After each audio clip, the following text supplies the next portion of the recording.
Welcome to the Salmon Runs YouTube. Enjoy the video. You begin by confirming basic prerequisites, then take the first actionable steps. Connect your device and enable USB debugging. This lets the utility communicate with the system. Once done, grant install from unknown sources to allow the APK.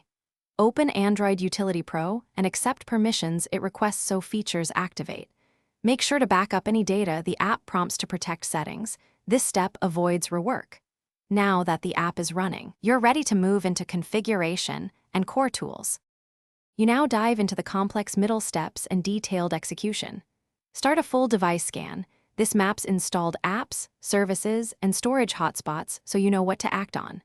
Once the scan completes, use batch uninstall to remove unwanted apps or freeze background services to save battery. Configure automated cleanup rules and permission groups. These prevent regressions. Make sure to test changes on one app first, then apply in bulk, if results are stable and acceptable, to avoid accidental data loss. You finish by applying final steps and confirming everything works. Run a verification scan and reboot the device to ensure services restart correctly and changes take effect. Export your configuration and create a restore point so you can revert quickly if needed. Once verified, monitor for a day to catch edge issues. If something goes wrong, enable verbose logs, use the exported config to roll back, and consult the app's restore function. This single troubleshooting tip will recover most misconfigurations without reinstalling. Thanks for watching. Consider subscribing if we helped you.